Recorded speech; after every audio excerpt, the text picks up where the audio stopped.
Kalau mau ngomong investasi properti, tadi Kak Theo udah bilang, ini perlu beli atau sewa.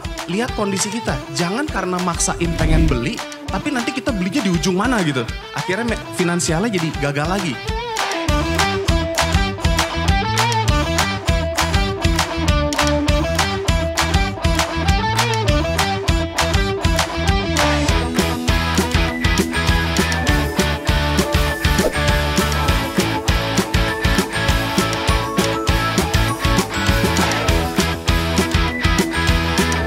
Terima kasih buat Digibank, acaranya sangat menarik, sangat informatif. Jadi kita nggak takut lagi untuk investasi bagian apa, investasi apa aja. Cocok banget buat pemula seperti saya yang ingin belajar investasi. Keep on inspiring.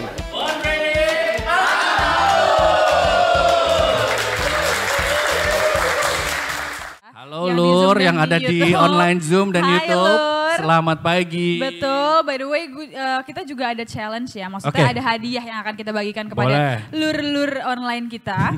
Jangan lupa untuk posting Dan yang keseruan. di sini ya boleh ya. Yang di sini juga boleh. Jangan lupa untuk posting keseruan sahabat Digibank mengikuti acara ini dengan follow dan tag IG Digibank ID, DBS Bank ID, dan coffeemeetstocks.id. Jangan lupa hashtagnya Born Ready. Untuk 5 orang yang beruntung dengan IG story dan caption menarik akan mendapatkan merchandise menarik dan pastikan IG-nya nggak diprotek. Selain itu, kita juga masih ada another challenge for you guys. What is this? Itu dia tuh kelihatan tuh kan teman-teman yang di online kita, ada berapa banyak tuh ya. Dan satu lagi kita mau kasih tahu nih, kita mau kasih hadiah. Tadi kan ada posting keseruan kita. Sekarang kita mau kasih hadiah untuk modal teman-teman untuk mulai berinvestasi. Total hadiahnya adalah 30 juta rupiah plus smartwatch. Caranya gampang. Boleh dikasih lihat gambarnya? Oke.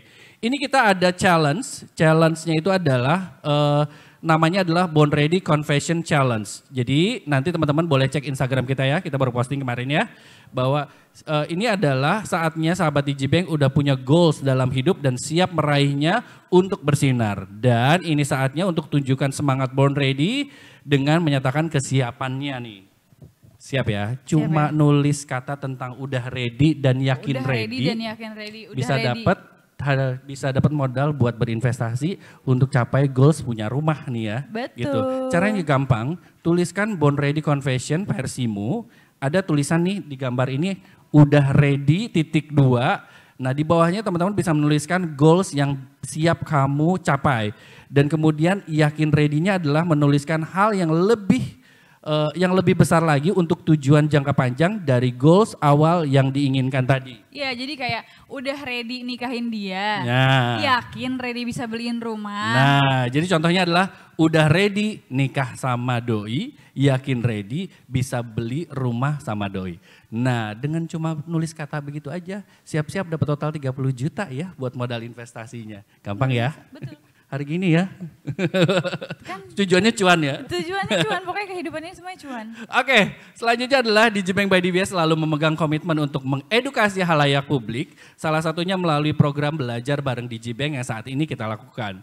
Sudah lebih dari 2 tahun kita bikin kelas-kelas secara online dan sudah lebih dari 244 event tahun lalu dan lebih dari 90.000 orang menghadiri kelas kita. Dan kali ini kami hadirkan secara offline, jadi kita kemarin ketemunya by online. Nah sekarang kita mau menyapa langsung sahabat Digibank, kita datengin ke kota-kota ini ya. Iya betul. Gitu, untuk menghadirkan topik-topik yang sangat menarik. Dan ini adalah kota keempat yang kita kunjungi. Dan minggu depan kita akan ke Surabaya untuk menutup rangkaian acara Walk the Talk Born Ready Series kali ini. Betul sekali Mas Arief. Jadi Digibank by DBS ini berpartisipasi untuk memberikan edukasi mengenai pentingnya memahami pengelolaan keuangan untuk lebih memahami mengenai instrumen investasi seperti reksadana, obligasi, hingga transaksi falas yang dimana semua hal tersebut dapat diakses hanya dengan satu single apps aja di Digibank gitu. Jadi di Digibank itu memiliki fitur yang luar biasa. Teman-teman nggak cuma bisa transaksi doang, nggak cuma bisa menabung, tapi juga bisa berinvestasi, bahkan memiliki fasilitas pinjaman. Dan yang pasti kita semuanya branchless, paperless, signatureless atau serba digital. Komplit ya. Nah, belajar bareng Walk.talk Born Ready Series ini diharapkan menjadi support yang tepat untuk kita bisa sampai tujuan lebih tepat serta memberikan nasihat keuangan personal. Kita akan siap meraih tujuan finansial dan level of our life dan membangkitkan investor dalam diri sahabat Digibank untuk Born Ready to Invest. Yes. Untuk memulai acara pagi hari yang cerah ini di Semarang, kita mau putarin videonya ya.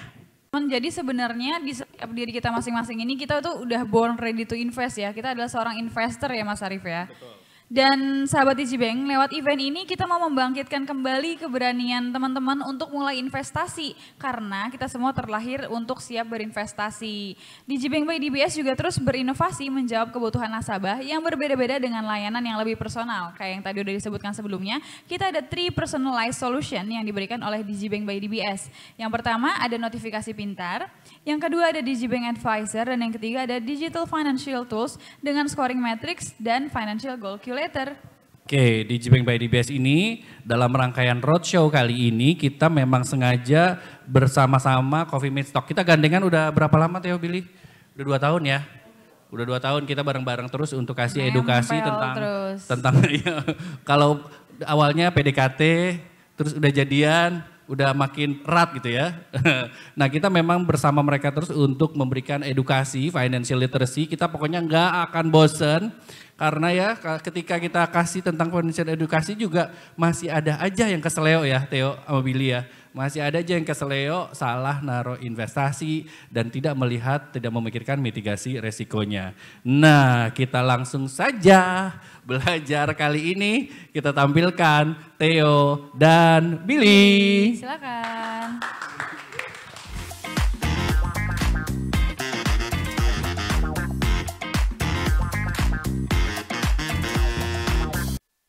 Udah ya?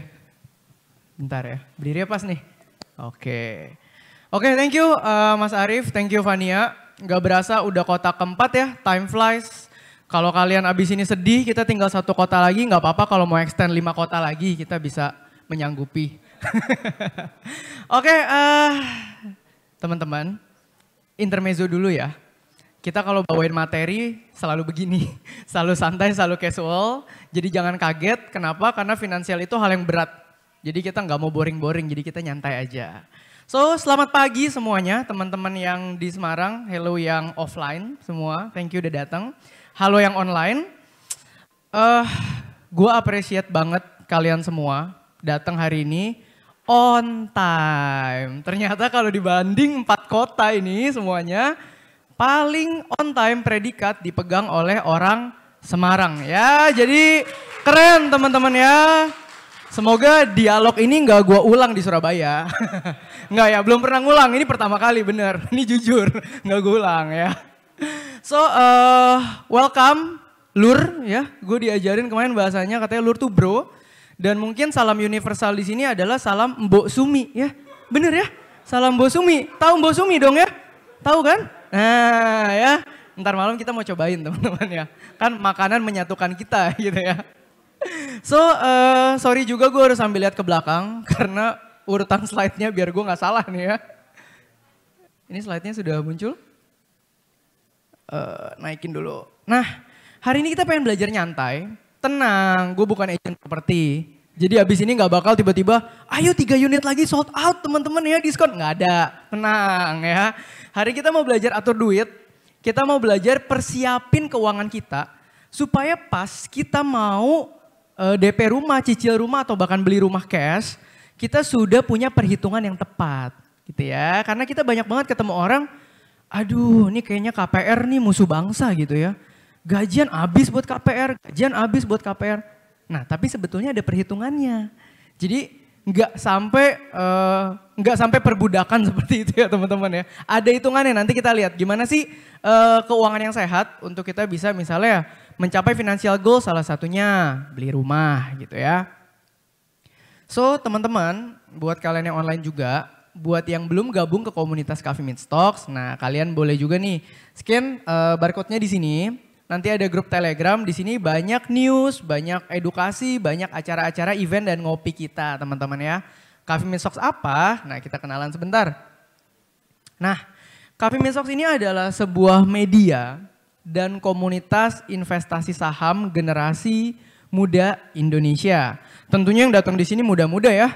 Dan jujur nih orang Semarang bajunya lebih rapi-rapi teman-teman.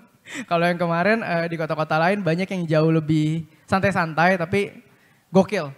Ini pas kemarin saya lihat database-nya lumayan nih umurnya masih banyak-banyak ya. Kita umurnya nggak beda-beda jauh ya. Tapi ternyata orang Semarang lebih on time dan lebih rapi teman-teman. Nah ini adalah Coffee Meets Talks. Tadi saya udah bilang Coffee Meets Talks itu apa. Kita juga punya website coffeemeetstalks.id yang isinya rangkuman riset, simplified research, bentuknya kayak komik gitu ya, mempermudah trading dan investasi saham. Nah tapi hari ini nggak mau ngomongin banyak-banyak tentang saham ya. Nah ini juga ada banyak brand-brand logo di sini teman-teman. Coffee Meets Talks bukan komunitas-komunitas yang kopdar-kopdar talk gitu. Kita sudah 2,5 tahun berdiri dan berkolaborasi dengan banyak brand. Jadi kita berkolaborasi dengan Bursa Efek Indonesia, Tokopedia gitu ya. Kemudian ada Astra, kemudian Coinworks banyak ya, dan bersama Digibank juga tadi Mas Ari udah bilang kita udah 2 tahun bersama teman-teman ya. Ini mungkin event udah kesekian belas kali ya teman-teman ya. Dan akhirnya bisa jalan offline. Nah, Coffee Meets Talks bukan sekedar ngumpul-ngumpul aja. Awalnya ngumpul-ngumpul doang, saya dan Billy suka ngopi sambil diskusi investasi gitu ya. Oh baik. Pas ya? Oke. Saya dan Billy suka ngopi sambil ngomongin investasi. Tapi sekarang Coffee Meets Talks sudah bertumbuh menjadi sebuah institusi teman-teman. Jadi kalau teman-teman penasaran, aduh ini Coffee Meets Talks kredibel gak sih? Kayaknya 2 orang pakai kaos, anak muda ngomongin investasi. Nah Google aja nama Theo Derrick, Billy Tanhadi atau Coffee Meets Talks. Kalian akan lihat kita diliput lebih dari 40 media, Jakarta Post, CNN, Kompas, Bisnis.com dan lainnya. Nggak ada yang bayar ya teman-teman ya. Kita diminta support sebagai narasumber ataupun memberikan tanggapan tentang perekonomian Indonesia. Jadi nanti bisa lihat-lihat. Ini platformnya, Instagramnya coffeemeetstalks.id, TikToknya ada lah ya TikToknya ya. Terus ada YouTube dan ada websitenya. Nah salam kenal, saya Theo Derrick. Nah nanti habis sesi saya akan ada Billy Tanhadi, kita adalah founder dari Coffee Meets Talks. Oke sekarang kita mau langsung mulai belajar. Mulai sharing lah ya, bukan belajar. Teman-teman gitu ya, kalau zaman sekarang gitu, apalagi khususnya tahun 2019 ke sekarang gitu ya, orang mulai banyak banget ngomongin investasi. Investasi untuk macam-macam. Ada yang tiba-tiba teman kita dari dulu ngomonginnya mungkin detektif Conan, tiba-tiba ngomong saham gitu ya. Ada teman kita yang biasanya mungkin nggak pernah gitu ya nyentuh dunia investasi, sekarang kiri kanan kita semua ngomongin teman-teman. Ya, dan saya banyak banget ketemu teman-teman komunitas yang sudah terjun ke investasi. Tapi terjun dengan kondisi ekonomi yang belum pantas untuk mulai investasi. Ya, jadi sekarang kita mau kasih tahu dulu. Teman-teman sebelum ngomongin properti, cryptocurrency, mau ngomongin apa? Mungkin nanti kalau ada trading forex gitu ya, kemudian mau investasi saham, apapun. Ya, tidak boleh di skip langkah-langkah ini teman-teman ya. Ini adalah pondasi keuangan 4 ya. Yang pertama, teman-teman kita cari uang gitu ya. Kita harus bangun pondasi finansial. Yang pertama itu adalah punya proteksi teman-teman ya. Tenang, gue gak bakal abis ini, oh yuk yang belum punya proteksi kontak gue. Enggak ya, gue bukan agent. Jadi gue cuma kasih tahu yang pertama kalian harus punya proteksi. Minimal yang on bill, medical bill, rumah sakit. Kenapa? Supaya jangan sampai kalian nabung, kalian kerja capek-capek gitu ya. Kalian nabung, akhirnya kalian mulai investasi gitu ya. Misalnya kalian, wah Theo saya udah taruh nih di saham ABCD gitu ya. Wah 3 tahun saya cicil terus tiap bulan nabung dari 30 juta sekarang sudah 100 juta. Wah saya senang sekali. Besok kalian kecelakaan. Kemana 100 jutanya? Ke company rumah sakit ya. Jadi jangan sampai karena cuman gak ada proteksi yang per bulannya kita masih bisa afford. Semua perencanaan keuangan kita hancur ketika unexpected things happen. Ya. Yang kedua, punya porsi cicilan yang sehat. Maksimal 30% ya, include KPR. Nah ini udah mulai dikasih kode ya. Oh cicilan KPR tuh yang sehat berapa sih sebenarnya? Mungkin sebagian orang, oh cicilan rumah saya 6 juta. Ah 6 juta mah bisa lah ya. Oh cicilan rumah saya 20 juta. Gede banget per bulan 20 juta. Enggak ya, tergantung. Kan penghasilan kita beda-beda gitu ya. Selama maksimal di 30% still oke. Tapi kalau bisa 0 cicilan lebih bagus ya. Kecuali untuk rumah, bisnis atau sebagainya. Kemudian punya emergency fund. Ini dana darurat ya. Wih ada yang nyatet nih. Itu chatting atau nyatet. Kalau nyatet bagus banget ya. Saya appreciate nih. Nah punya emergency fund ini adalah dana darurat teman-teman. Ya besarannya kalau buat yang single-single. Yang masih lagi nyari-nyari gitu ya. Yaitu 4-6 kali pengeluaran bulanan cukup. Ya maksudnya apa? Kalau amit-amit terjadi layoff. Terjadi PHK. Terjadi pemotongan gaji. Nah kalian sudah punya dana yang ready. Gitu ya, untuk kalian pakai sehingga kan sedih ya misalnya kalian amit-amit kena PHK gitu ya. Terus kalian sudah investasi saham 3 tahun, sahamnya udah naik nih, udah untung 40% gitu kan. Wah besok mau beli makan soto, mesti narik duit saham nih gitu ya. Kan gak lucu ya teman-teman ya. Nah inilah gunanya dana darurat. Kalau udah berumah tangga 10-12 kali pengeluaran bulanan lebih bagus. Karena ingat kalau udah berumah tangga tanggungan kita bukan diri kita doang ya. Kita sudah bawa backpack. Apalagi kalau udah punya anak tambah selempang. Kalau anaknya 2 tambah koper. Jadi pakai backpack, selempang, koper ya teman-teman ya. Jadi harus lebih banyak. Nah maka kesimpulannya adalah dana investasi kalian harus betul-betul terpisah dari 3 ini. Kalau kalian sekarang dalam hati, tenang teh saya udah checklist 3-3-nya bagus. Waktunya mulai investasi ya. Jadi kalau ditanya kapan sih waktu yang tepat mulai investasi kan semua orang pasti jawab sekarang gitu ya. Enggak, ini dulu, ini beres, sekarang ya. Oke, lanjut. Nah ini ada penekanan ya. Investasi itu adalah amplifier kekayaan, bukan sumber kekayaan. Saya banyak banget ketemu anak muda gitu ya. Kak Theo, saya mau kenal investasi saham, kenapa? Wah biar kaya, biar cepet kaya. Wah saya sering banget gitu ya lihat anak muda. Mau mulai trading saham biar apa? Biar kaya. Teman-teman saya kasih tahu dari sekarang ya. 3 tahun kalian misalnya masuk ke investasi gitu ya. Bahkan 5 tahun. Bisa beli BMW misalnya. Wow, bisa nggak? Bisa. Tapi mulainya jangan dari 10 juta ya. Mulainya dari 500 juta. Ya teman-teman ya. Jadi investasi itu amplifier kekayaan. Sumber kekayaan kalian apa? Kerjaan kalian. Gaji kalian, bonus kalian, komisi kalian, bisnis kalian. Itu dulu yang harus keep in mind ya. Investasi itu penambah. Ketika kalian udah kerja, kalian udah bisnis, kalian gak punya waktu lagi. Kalian gak punya energi lagi. Tapi kalian punya uang yang ingin kalian puterin jadi uang lagi. Itulah waktunya kalian butuh investasi.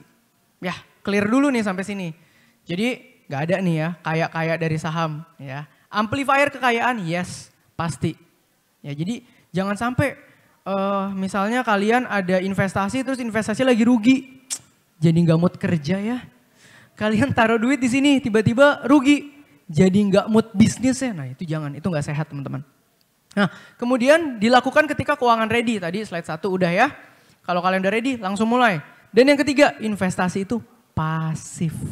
Ya investasi itu bentuknya pasif. Karena kita udah nggak punya tenaga, nggak punya energi, nggak punya waktu lagi untuk mendapatkan uang tambahan. That's why uang kita harus muter jadi uang lagi. Nah, investasi tujuannya itu untuk membantu kita mencapai financial goals. Financial goals ya. Nah teman-teman, contoh ya. Coba deh, Mas yang pakai baju hitam long sleeve ya. Tujuan keuangan Mas apa kira-kira? Apa aja yang kepikiran? Beli motor, oke. Kalau tujuan Mbak Ke? Oh bener ya Mbak Ke ya. Nikah, oh mantap. Kalau lur ini gimana lur? Lur? Enggak ya, ini aja videografer kita deh. Tujuan keuangan kamu apa Ton? Beli rumah. Udah baca judulnya. Ya teman-teman ya bagus nih. Tadi spesifik ya, motor, nikah gitu ya. Banyak orang juga saya tanya, tujuan keuangan kamu apa? Yang penting kaya kok.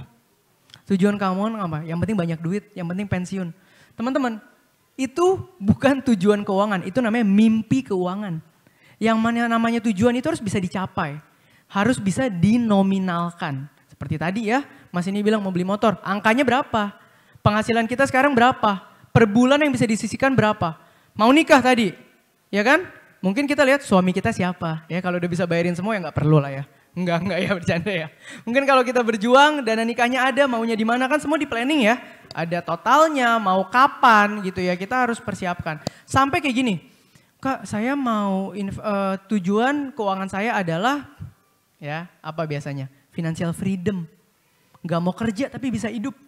Bisa nggak? Bisa teman-teman. Ada hitungannya.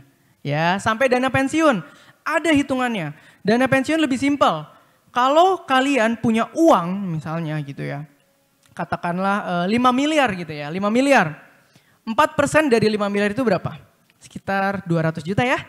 Sekitar 4% dari 5 miliar 200 juta. Kalau per tahun biaya hidup kalian hanya 10 juta rupiah atau 15 juta rupiah, punya 5 miliar udah bisa pensiun belum? Ayo, bisa nggak? Bisa ya. Jadi dana pensiun itu bukan jauh banget, enggak. Bisa dipersiapkan, simple 4% dari total apa yang kita punya bisa nggak ngidupin kita? Kalau bisa, monggo. Ya, makanya kebutuhan hidup itu gampang di-achieve. Keinginan dan gaya hidup itu yang mahal. Ya. Nah ini tadi tuh ya, what? Jadi kalau teman-teman habis ini punya tujuan keuangan, apa? Kemudian mau di-achieve-nya kapan? 2 tahun lagi kah? 3 tahun lagi kah? 5 tahun lagi kah? Gitu ya. Sekarang punya berapa untuk menjadi pokok awalnya gitu ya. Terus ke tiap bulan mau taruh berapa? Baru terakhir dihitung per tahun kita butuh kenaikan berapa teman-teman. Ya di situ baru kita butuh investasi sebetulnya. Contoh aja misalnya kita mau DP rumah. DP rumah tahun 2028 gitu ya. Kemudian kita berarti dari sekarang punya sisa waktu 6 tahun. Sekarang kita sudah punya budget yang kita pisahkan buat itu 10 juta gitu ya. Maka per bulan kita harus nabung berapa? Oh ternyata kalau 6 tahun lagi kita per bulan hanya perlu nabung 1,4 juta. Asal per tahunnya kita bisa taruh di instrumen investasi yang memberikan return setidaknya 10%. Ya. Jadi kalau ditanya, Mas Theo saya invest apa nih yang cocok? Nah, ya tujuan kalian apa? Butuhnya return berapa? Baru disesuaikan sama instrumennya. Karena instrumen beda-beda ya. Jadi gitu konsepnya nih ya teman-teman ya, ngerti dulu investasi itu seperti ini. Ternyata waktu bergulir begitu cepat ya teman-teman ya, sesi saya sudah selesai. Silakan Billy dilanjutkan. Habis ini kita akan belajar lebih teknis teman-teman. Oke, thank you Theo. Halo lur-lur Semarang. Wah, masih seger nggak? Tapi ada yang so far merasa ini bermanfaat, boleh angkat tangan? Boleh? So far bermanfaat tuh, bermanfaat semua tuh. Kasih tepuk tangan dulu buat Theo, dia teman saya nih. Oke, singkat aja, nama saya Billy Tanhadi, teman-teman tadi udah dikenalin sama Theo. Nah saya mau lanjutin materinya Theo. Ya mungkin kalau tadi Theo ngomongin tentang mindset, apa yang perlu kita persiapkan sebelum kita mulai, konteksnya di sini, achieve financial goals kita, beli properti misalkan ya, atau apapun tujuan finansialnya. Tadi Masnya mau beli motor, mau nikah gitu ya, saya tahun ini juga nikah, itu banyak persiapannya, ya curhat sedikit ya. Nah terus balik lagi, instrumen investasi yang kita bisa pilih itu apa? Nah ini saya mau kasih tahu nih ya, instrumen investasi itu ada banyak macam, tapi balik lagi sesuaikan dengan kebutuhan kita. Nah kita masuk instrumen yang pertama, ada yang namanya obligasi teman-teman. Ya, obligasi itu adalah surat hutang. Ya, biasa bisa diterbitkan oleh 2, ya, yaitu biasa swasta atau korporasi, atau ada juga negara. Kalau teman-teman mungkin 2018, 2017 kalau nggak salah ya, itu sempat heboh tuh kampanye SBR, SBN gitu ya, yang returnnya lumayan ya, itu diterbitkan oleh negara. Jadi kita meminjamkan uang kepada, kalau konteksnya negara, surat utangnya itu ya ke negara. Ya untuk dikelola, untuk membuat negara kita lebih bagus, nanti returnnya, ya untungnya dari bisnis negara, ya dibalikin ke kita. Ya kita minjemin uang sifatnya gitu ya. Dengan pegangan kita adalah surat hutang. Oke, nah ini adalah range returnnya. Atau ada yang bilang bunganya gitu ya. Tapi bunga kan nggak fix ya teman-teman, ini return, pengembalian hasil. Itu sekitar 6-8%. Ya cocok buat teman-teman mungkin yang mau invest dalam jangka waktu 1 tahun sampai 3 tahun. Kalau obligasi. Ya. Dan returnnya ini naik turun teman-teman, yang nggak ada yang fix. Ya nggak ada yang fix. Karena namanya investment itu nggak ada yang fix ya. Jangan terlalu percaya sama sesuatu yang fix. Kita deposito aja bisa berubah-ubah setiap tahun ngikutin suku bunga kan. Ya sama, investasi semua gitu, obligasi juga sama. Ya. Terus ada yang namanya saham. Di sini siapa yang udah punya rekening dana nasabah? Ya, yang udah punya, yang pernah invest saham, boleh angkat tangan? Orang Semarang berani-berani nih ya, banyak yang angkat tangan. Kalau yang belum pernah invest saham atau beli saham? Waduh, dikit juga ya. Atau ada apapun yang saya tanya nggak angkat tangan, boleh angkat tangan sekarang? Karena tadi ada yang dua-duanya nggak angkat tangan. Nih bingung apa pertanyaan saya yang nggak jelas ya. Bercanda ya. Tapi ya udah. Nah ini adalah instrumen saham nih yang sempat hype banget tahun 2020. Ya ketika kita di rumah doang ya udah banyak yang tiba-tiba beli saham. Saham apapun yang kita lempar dadunya gitu ya. Mau pilih saham ABCD, BBHI atau apa segala macam ya. Itu rata-rata naik tahun 2020 karena kemarin sempat krisis ya karena COVID. Ya. Nah boleh nggak saham jadi instrumen investasi? Sebetulnya sangat bagus. Ya saham itu adalah bukti kepemilikan sebetulnya. Kita beli saham tertentu yang sudah namanya IPO atau Initial Public Offering. Yang kalau seandainya teman-teman lihat ya, misalkan ada PT Billy Theo Indonesia gitu, TBK belakangnya. Ya TBK, nah itu artinya sudah terbuka, teman-teman bisa beli sahamnya di Bursa Efek lewat perusahaan sekuritas namanya ya. Nah itu boleh, jadi mindsetnya adalah beli saham sama dengan beli perusahaan. Nah konteksnya di sini adalah kita mau ngomongin investasi, artinya jangkanya lumayan panjang. Bukan trading ya, kalau trading kita dagang. Ya kalau investasi lebih ke ya udah kita beli sahamnya karena kita suka, perusahaannya bagus, kita beli. Ya biasanya kalau di saham itu kalau kita pilih perusahaan yang fundamentalnya bagus, yang growth-nya juga bagus, itu range return-nya sekitar 10-15%. Tapi ini kategorinya termasuk kategori tinggi ya resikonya ya, high risk. Makanya returnnya lebih tinggi, 10-15% kalau kita memang bisa pilih sahamnya dengan baik. Ya dalam jangka waktu lebih dari 3 tahun, jangkanya lebih panjang.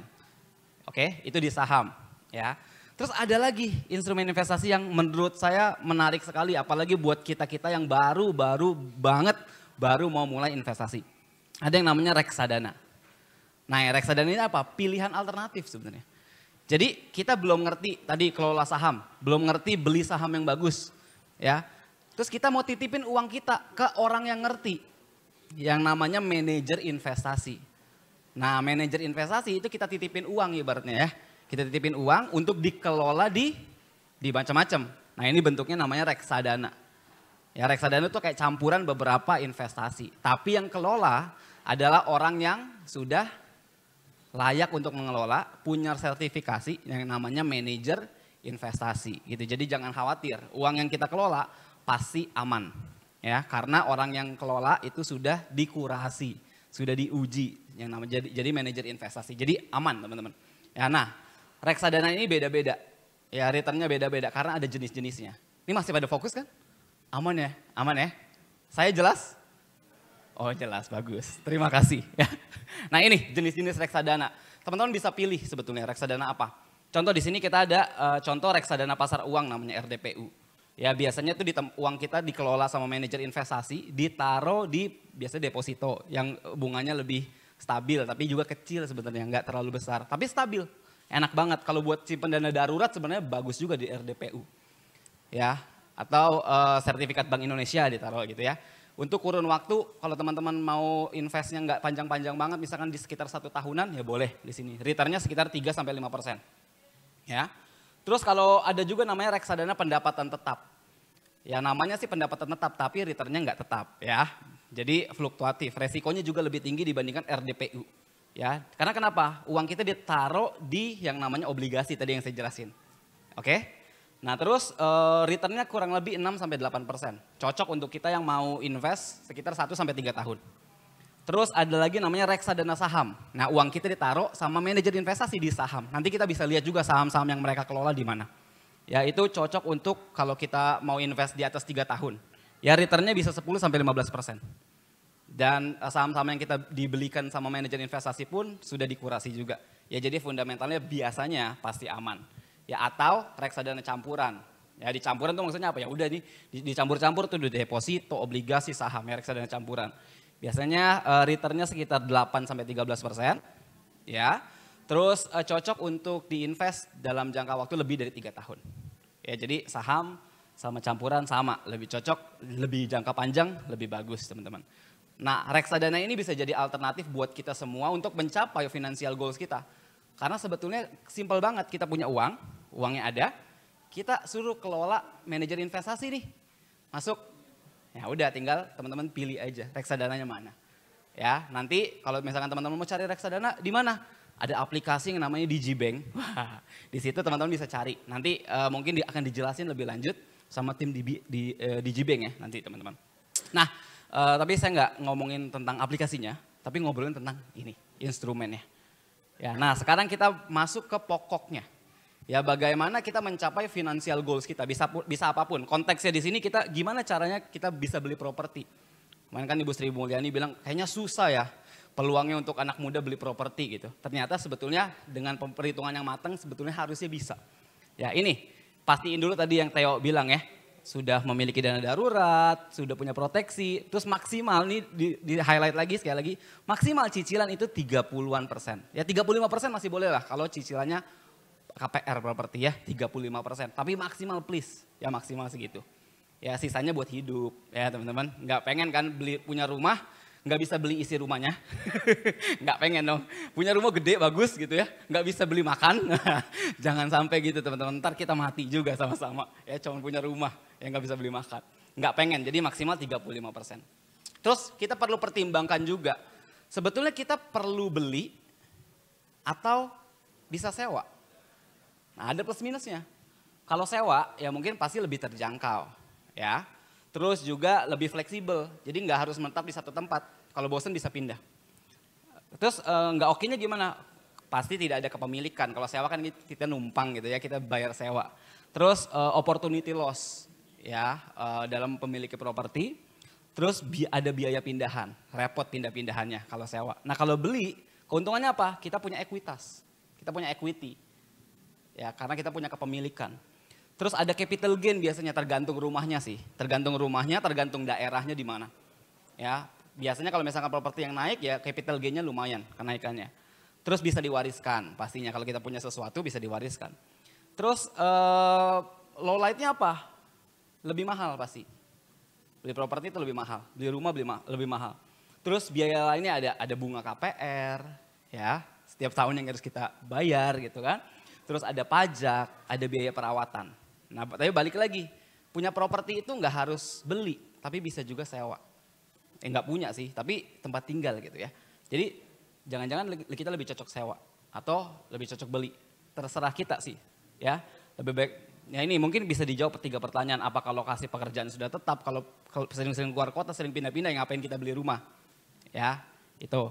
Terus apakah sudah membutuhkan rumah? Balik lagi gitu ya. Ada yang umur 15 tahun di sini, saya rasa nggak perlu rumah 15 tahun, ya masih bisa nebeng gitu ya. Terus apakah pondasi keuangan sudah sehat dan untuk membeli rumah? Ya ini tadi ya yang Theo bawain ya materinya. Nah sekarang kita langsung masuk ke ini aja. Nah ya contoh kasus, apapun financial goals kita, teman-teman bisa sesuaikan. Contoh di sini financial goals kita adalah karena cash kayaknya tinggi sekali harus keluarin uang miliaran. Kita cari DP-nya dulu. Jadi financial goals kita sama-sama satukan perspektif kita dulu untuk DP rumah. Ya DP rumah sekarang dapatlah 200 juta ya. Terus target waktunya kapan? 2028. Berarti masih ada waktu 6 tahun untuk kita ngitung kita harus nabung berapa untuk mencapai DP rumah. Oke? Nah terus apalagi yang perlu kita tahu? Yang perlu kita tahu adalah ini nih. Saat ini kita punya tabungan berapa? Ya contohnya sekarang di sini ya. Harga rumah, harga DP-nya 200 juta kita mau kumpulin. Target waktunya 2028, which is 6 tahun. Dana kita sekarang kita miliki 30 juta. Sisa dananya 170 juta, berarti yang harus kita kumpulin. Terus gimana cara ngitungnya? Nah ini teman-teman. Tadi Mas Arief sama Mbak Fania juga sudah menjelaskan ya. Teman-teman bisa nih cari di Google, tulis aja Tools Investment Calculator DBS. Nanti keluar nih link ini teman-teman. Ini enak banget, nanti ditanya tujuan finansial kita apa? DP rumah, terus waktunya berapa lama, dan lain-lain. Nanti teman-teman habis ini buka. Ya, nanti kita bisa ngitung langsung di sini. Nah, jadi nanti hitungannya seperti ini kurang lebih. Dan nanti endingnya akan direkomendasikan kira-kira produk investasi yang tepat apa. Ya, nah ini contohnya ya. Berarti penambahan per tahunnya, per bulannya kita harus berapa nih? Kalau kita mau achieve 200 juta, kita punya 30 juta, masih kurang 170. Ya ini return yang diharapkan berapa? Ya tadi kan saya udah jelasin juga ya, instrumennya beda-beda. Returnnya juga beda-beda. Ya kalau seandainya kita ngomongin di sini, ada yang returnnya 5%. Return 5% berarti kita perlu nabung per bulannya selama 6 tahun itu sebesar 1,9 juta. Ya, kalau kita taruh di instrumen investasi yang returnnya 5%. Kalau yang returnnya 10%, lebih kecil. Ya, kita cuma perlu nabung 1,5 juta per bulan selama 6 tahun. Kalau kita pilih tadi misalkan reksadana saham, ya, atau reksadana campuran gitu ya, yang returnnya kurang lebih bisa nih maksimal ya. Resiko kita misalnya high risk, tipikal yang high risk, 15% gitu ya. Karena kan 6 tahun jangka waktunya kan, panjang kan, 15%. Jadi kita bisa nabung 1,1 juta per bulan ya di reksadana saham. Ya paling gampang reksadana saham lah, apalagi buat kita yang memang belum bisa valuasi atau misalnya belum bisa analisa saham sendiri. Ya jadi sekarang kita clear nih, apapun tujuannya sebetulnya bisa dicapai. Jangan mikirin instrumennya dulu, tapi tujuannya seperti apa. Ya tujuannya apa, misalnya beli rumah, mau nikah gitu ya. Terus apalagi tadi, jangka waktunya berapa lama, return yang dibutuhkan berapa, ya yang diharapkan. Setelah itu baru pilih instrumen investasinya. Nah gitu ya teman-teman. Jadi sudah jelas so far? Nah ini kesimpulan ya. Pertama, fondasi keuangan kita perlu kuat, perlu sehat untuk kita mulai investasi. Apapun tujuan keuangan kita. Ya itu dulu yang pertama. Kedua, tentukan kebutuhan kita. Tujuan keuangan kita apa? Pertimbangkan semua biaya. Terus poin berikutnya, buat perencanaan yang matang. Setelah itu, ya kalau misalnya mau ngomongin properti, pilih lokasi yang tepat. Terus juga pilih instrumen yang tepat juga. Ya untuk kita mulai sama-sama berinvestasi. Gimana so far, mengerti? Kalau bahasa Semarang yang mengerti apa sih? Dong ya, bukan? Bukan ya? Dong ya, dong, bukan? Dong nggak dong? Soalnya dulu saya punya guru bukan dari Semarang, dari Jawa mana gitu. Dia selalu nanya, ngobrolin matematika, gimana dong nggak? Dong nggak? Gitu.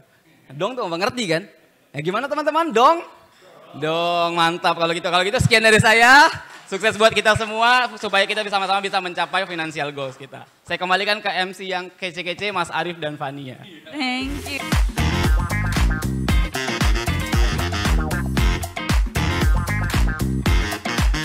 Jadi seperti yang tadi dibilang ya bahwa kelas kita hari ini itu adalah kita cari tahu gimana kita bisa belajar tentang tips and trick strategi investasi kita untuk bisa capai goals yang kita mau. Salah satunya beli rumah. Enggak beli rumah, beli apa aja lah ya gitu ya. Dan kalau teman-teman lihat di sesi sebelumnya, ini nanti kelas ini bisa dilihat lagi di YouTube Digibank Indonesia ya. Kalau ada yang kelewatan tadi mau dapetin slide-slide-nya, mau ngeliatin slide-slide-nya itu nanti bisa dilihat lagi di YouTube Digibank Indonesia. Dan kalau teman-teman mau lihat tentang reksadana, bener nggak sih tadi yang dibilang sama Billy, ngisihin 1 juta aja udah bisa dapet itu sekitar ratusan juta itu. Di kelas sebelumnya, Dinda ada share soal A/B testing, salah satu nasabah yang kita hitung selama dia investasi selama 2 tahun di reksadana dan dia hanya menyisihkan 300.000 setiap bulannya. Nah setelah 20 tahun, total modalnya kan cuma 77 juta ya. Tapi dia mendapatkan 300 juta dari sisa hasil investment. Jadi dia menggunakan sistem dollar cost averaging ya. Jadi dicicil pakai auto regular saving plan. Dia nyicil setiap bulan tanpa dia ngeliatin market lagi turun atau pokoknya dia cicil terus. Nah itu kita tarik selama 20 tahun ternyata dia bisa mencapai 300 juta pertamanya itu. Gitu. Nanti dilihat lagi ya. Detailsnya seperti apa ada di YouTube Digibank Indonesia di kelas sebelumnya. Baik, kita sapa lagi Mas sobat-sobat kita yang ada di Zoom dan YouTube. Halo. Gimana, seru banget kan? Nah jangan lupa untuk diposting juga keseruannya, kayak yang tadi aku udah bilang. Follow dan tag di IG Digibank ID, DBS Bank ID dan coffeemeetstocks.id. Jangan lupa hashtagnya Born Ready. Untuk 5 orang pemenang dengan caption dan IG story yang menarik akan mendapatkan merchandise menarik dan pastikan IG-nya nggak di-lock. Ya, Sama kita satu kirimin lagi ke rumah ya. Iya, satu lagi ada challenge apa Mas?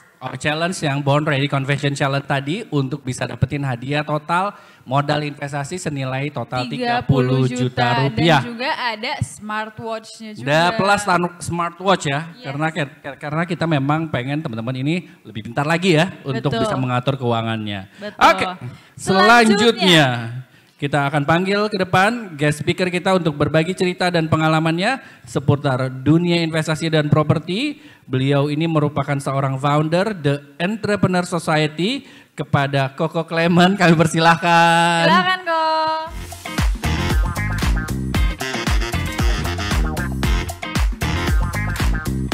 Cantik, Cia. Semangat pagi?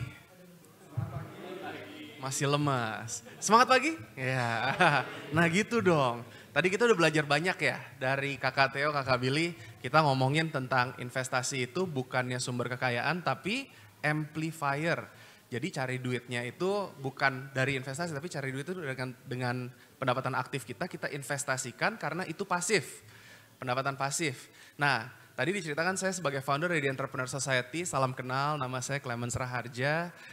Sebenarnya apa sih The Entrepreneur Society itu? Itu adalah komunitas pengusaha muda yang visinya tuh mempersatukan Indonesia tanpa diskriminasi dan mensejahterakan melalui ilmu, edukasi, inspirasi, dan peluang dalam dunia kewirausahaan.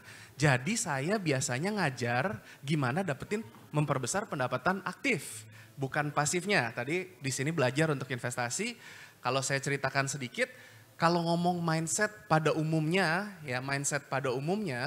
biasanya kita punya impian yang besar. Benar ya, impian kita besar ya. Ada yang mau nikah, ada yang mau beli motor tadi. Di sini kalau sebelum saya cerita, saya boleh tahu nggak kakak-kakak ini semua, kita manggilnya kakak-kakak kalau di The Entrepreneur Society. Kakak-kakak ini yang kerja, angkat tangan. Profesional, ada yang berbisnis di sini? Oke, jadi lumayan mix ya. Nah, kalau kita punya impian yang besar, mindsetnya kebanyakan orang biasanya kan ngelihat pendapatan bulanan. Jadi mindset yang besar tadi mau punya rumah, siapa yang mau punya properti angkat tangan? Nah, terus habis gitu mereka mengecilkan impiannya menyesuaikan dengan lingkaran pendapatan. Ah udahlah gak mampu, udah kita ngekos aja gitu. Tapi kalau mindset orang sukses, itu gimana caranya kita bisa memperbesar lingkaran pendapatan kita menyesuaikan dengan impian kita dong. Nah gimana caranya, kalau saya sukanya tuh dari berbisnis. Jadi kalau ditanya investasi segala macam, saya mulainya biasanya di bisnis. Tapi kalau pengalaman saya tadi diminta untuk berbagi, saya dulu pernah jadi profesional juga. Saya kuliah di Australia dari 2003 sampai 2015, itu dengan segala keterbatasan, dolar naik gila-gilaan, papa mama profesional. Jadi dolar tuh naik berpuluh kali lipat dari 2000-an, 2500-an sampai 8000-an sekian. Efektif budgetnya mengecil. Jadi di sana saya kerja tuh di 3 tempat juga sambil kuliah. Nah saya harus cari penghasilan tambahan. Apa yang saya lakukan? Akhirnya saya jualan apa yang saya bisa jualan, terus sampai singkat cerita merintis bisnis sampingan. Waktu masih kerja full time. Nah pas lagi kerja full time itu investasi yang saya lakukan, sebenarnya investasi yang paling bagus teman-teman, saya bangga banget teman-teman semua yang ada di sini datang mau dengerin kita semua untuk belajar investasi leher ke atas, itu satu. Ya, kita mesti mau belajar, kita mesti mau dengerin. Apalagi kita bisa belajar banyak hal baru. Nah, saya banyak belajar, terus investasi saya itu dari dulu pertama masih kerja, kita masih makan gaji kan, dari pendapatan bulanan kan. Nah, saya mesti puterin juga kemana. Waktu di sana, saya investasi itu saya mulai waktu masih kerja di saham. Kalau ingat pertama kali saya main saham itu 2007-2008 lagi krisis ekonomi. Nah, saya perhatikan di Amerika itu ada satu bank yang bangkrut. Mungkin Bapak Ibu kalau Google nanti ketemu gitu ya, ada yang bangkrut. Tapi sisanya kan ekonomi lagi kacau tuh. Tapi pemerintah bail out bahasanya. Nah, saya ngelihat efeknya dari Amerika biasanya ke Australia terus ke Indonesia itu ada jeda waktu tuh. Jadi saya ngelihat di Australia juga saham perbankan turun drastis. Semua tabungan, apa yang saya udah tabung, apa yang saya gaji saya, pokoknya saya masukin tuh. Waktu itu saya beli juga sahamnya ANZ. Nah ANZ, terus waktu itu biasanya mereka di angka 25-an dolar ya, 25,5. Saya beli diskon, belinya 10,5, 11,5, sampai maksimal 12. Itu semua tuh pokoknya gaji keluar masukin, wah saya tabung. Itu investasi saya. Saya masih pegang sampai sekarang jadi makan dividen tahunan aja. Kalau investasi kita ngomongnya jangka panjang. Kalau kita mau jadi trader ngelihatnya naik turun. Saya juga pernah kalau ngomong investasi sekarang udah naik ya. Bisa waktu itu saya pegang juga Commonwealth. Commonwealth biasa di 50-an dia turun sampai ke 25 saya beli. Cuman karena saya waktu itu pendapatannya terbatas jadi cuman sedikit lah gitu istilahnya. Karena udah mahal tuh hitungannya kan. Kali 100 aja udah berapa gitu. Tapi itu ngomong dolar ya. Nah jadi kalau kita ngomong investasi ada yang berhasil. Ada juga yang gagal. Investasi saya gagalnya di mana? Saya pernah main forex, hilang 25.000. Pakai itu karena kalau kita tidak bisa ngeliatin grafis ya teman-teman ya, nggak trading, kan itu kan biasanya harus ngeliatin tuh, wah nanti ada teorinya, ada teori Fibonacci, ada teori apa segala macam. Wah saya kan kerja full time sambil benar-benar 5 hari kerja, 2 hari tuh masih ngerjain bisnis sampingan tuh, ya kan? Jadi benar-benar mencari pendapatan tambahan. Terus ya nggak bisa ngawasin, nanti tiba-tiba pas mustinya saya udah jual, dia naik atau turun, wah pusing gimana kan? Makanya jadi kayak gitu tergantung investasi mana yang cocok dengan Bapak Ibu, kakak-kakak sekalian. Itu mesti tepat, karena kalau misalkan enggak nanti akhirnya kayak tadi hilang duitnya, sayang kan? Itu padahal bisa buat modal bisnis atau apa gitu kan?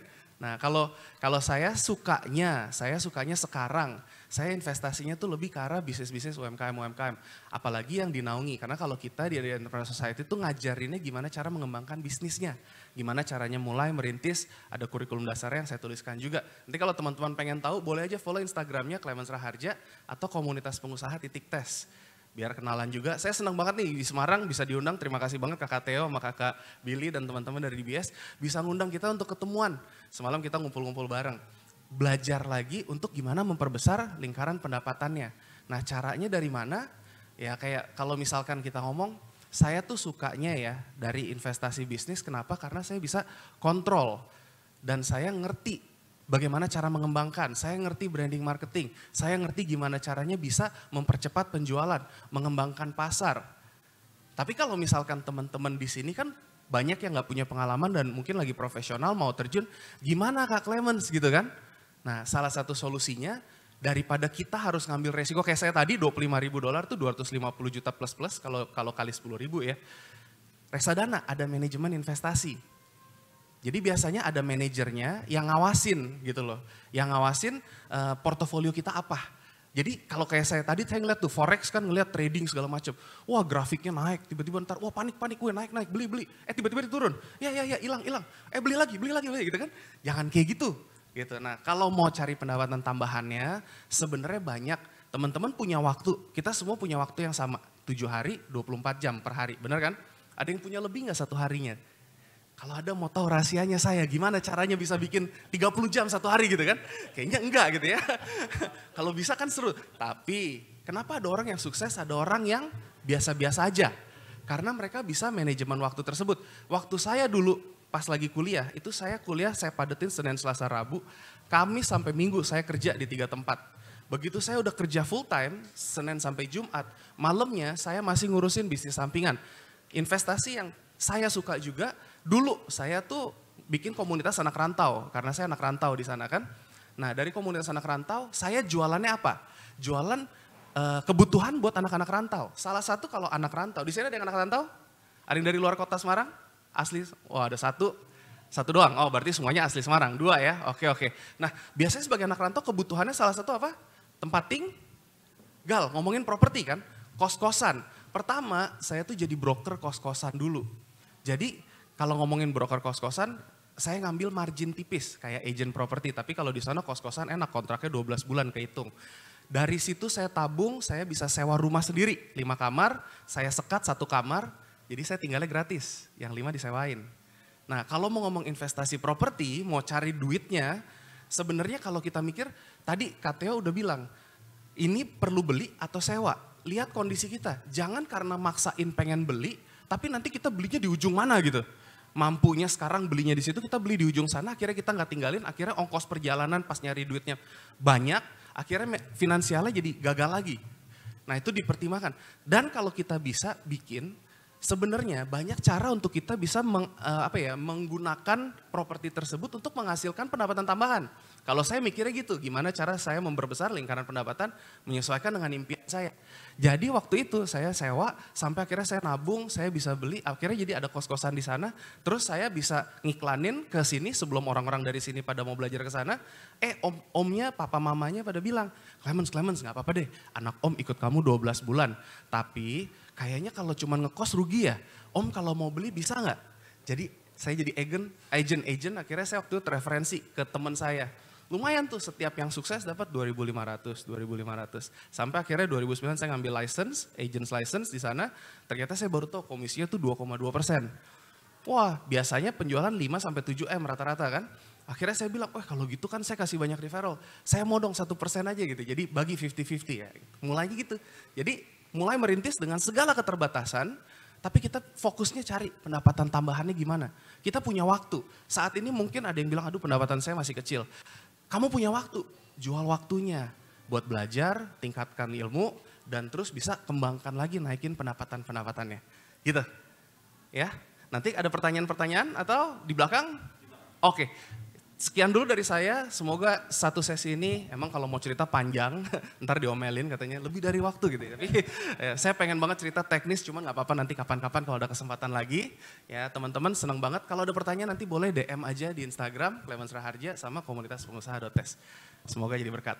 Saya serahkan kembali kepada KMC kita yang ganteng dan cantik, Kakak Arif dan Kakak Vina.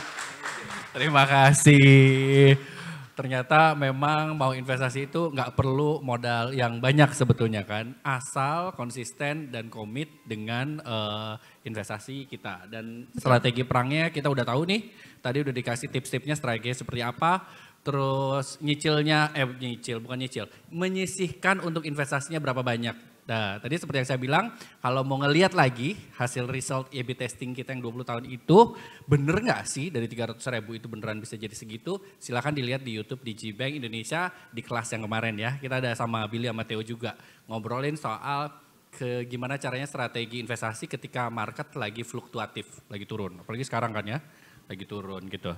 Oke. Selanjutnya.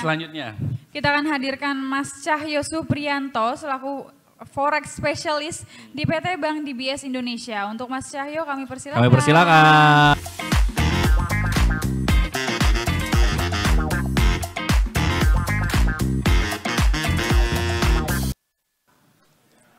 Oke, terima kasih. Oke, tadi Kokiman, Theo, Billy sudah lengkap ya insight-insightnya. Oh, sorry. Udah ya? Oke. Tadi semuanya sudah lengkap sih insight-insightnya. Tinggal saya nambah-nambahin dikit aja ya, Theo ya. Oke, tadi Kokiman juga jelasin tentang pada saat Aussie dollar ya, Kokiman ya, itu up gitu ya. Kebingungan juga ya, yang dari 2.000 up menjadi, waktu itu berapa, 5.000-an mungkin ya, 8.000 ya. Oke, itu tahun 2008. Saya pernah mengalami tahun 1998. Waktu itu saya sudah kerja. Jadi dari dolar 3.000 loncat ke 15.000 sempat nyentuh 16.000. Luar biasa. Banyak sekali waktu itu anak-anak yang sekolah di luar negeri pada balik dulu sementara. Itu yang terjadi saat itu. Oke, itu pengalaman ya tahun itu. Betapa fluktuasinya kondisi market pada saat itu. Kondisi saat ini juga sebetulnya hampir sama. Ya, kalau kita lihat dari insight fundamental, itu kita lihat saat ini ya teman-teman ya. Pertama mengenai yang terakhir itu perang Rusia-Ukraina ya. Kemudian juga angka inflasi yang meningkat di Amerika. Suku bunga juga naik juga luar biasa. Itu pengaruhnya luar biasa. Fluktuasi saat ini di pasar uang itu begitu besarnya itu sehingga bisa menjadi komoditi untuk investasi sebetulnya. Menjadi kita bisa mencari investasi dari peluang-peluang di foreign exchange, teman-teman. Kalau kita lihat seperti itu ya. Mungkin saya langsung. Nah, ini market saat ini itu kalau kita lihat di Amerika terakhir inflasinya cukup tinggi ya, teman-teman. 9,1% dan itu kurang lebih 40 tahun terakhir Amerika naik. Kemudian dampaknya adalah Fed itu menaikkan suku bunga, kemudian tension Rusia dan Ukraina, Kemudian dampak dari Rusia Ukraina ini adalah krisis energi di Eropa, itu yang membuat euro sempat drop. 3 minggu yang lalu sempat nyentuh di bawah figure ya, di bawah par ya teman-teman ya. Kemudian dampak yang lain dengan angka inflasi yang sudah mulai naik, itu semua negara, terutama negara-negara maju, itu sudah mulai menaikkan suku bunga, seperti itu. Nah, sebelum masuk ke situ, sebetulnya ini adalah analisa forecastnya dari DBS, dari DBS Research yang ada di Singapura. Ini memberikan sedikit beberapa analisa ya teman-teman, ini mungkin bisa dipakai untuk guidance kita ke depan, untuk trade-nya bagaimana untuk main falas seperti itu ya teman-teman ya. Nah di sini kalau kita lihat memang US rupiah ya di sini ya teman-teman ya, itu per 24 Juli itu 14.922, kemudian sempat naik ke 15.050 ya teman-teman. Terus kemudian dari prediksi kita, itu di kuartal ketiga nanti itu akan turun ke 14.800 sampai 14.700. Kemudian turun sampai nanti di tahun 2023 itu 14.400. Jadi ini sebetulnya untuk guidance-nya kita untuk melangkah kita akan investasi di apa gitu ya. Karena nanti ini akan berpengaruh juga terhadap beberapa investasi yang ada di Indonesia termasuk seperti obligasi seperti itu ya teman-teman ya. Oke, nah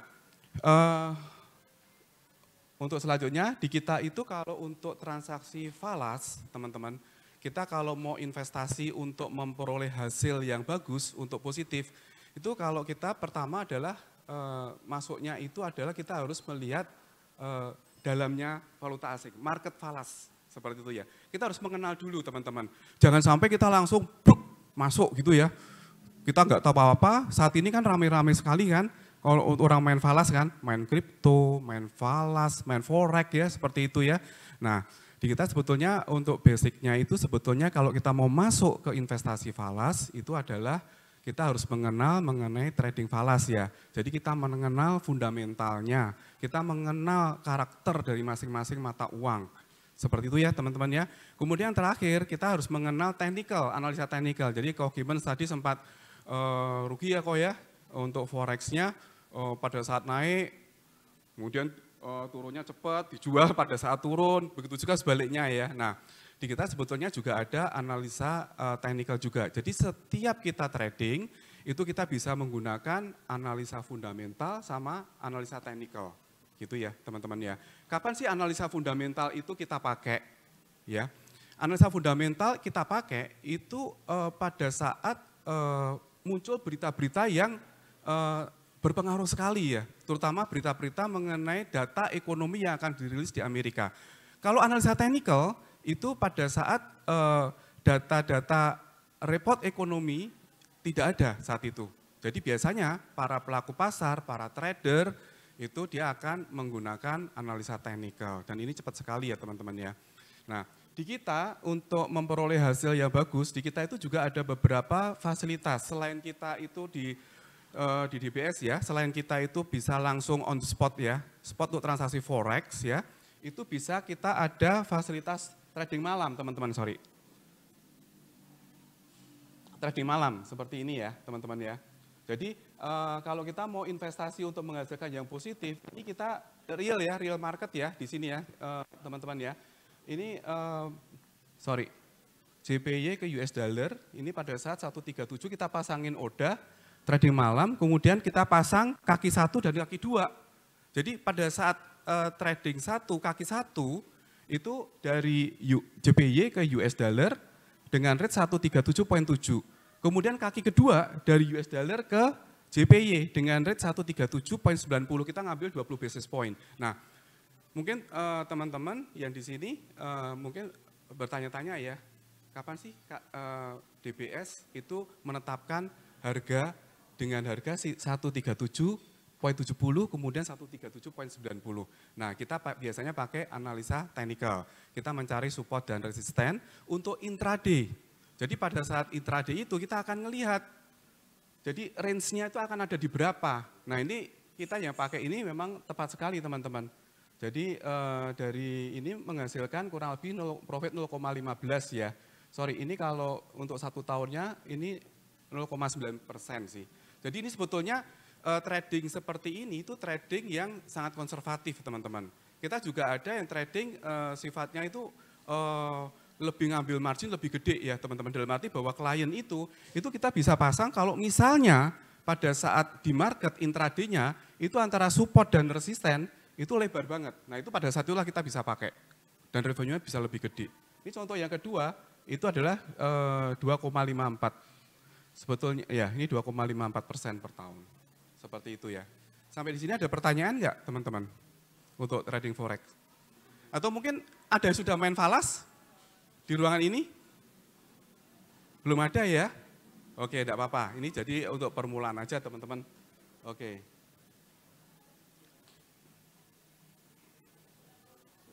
Nah, ini sebetulnya ini salah satu juga momentum buying atau DBS Momentum Scorecard ya. Ini kemarin saya ambil pada bulan kemarin tanggal 29.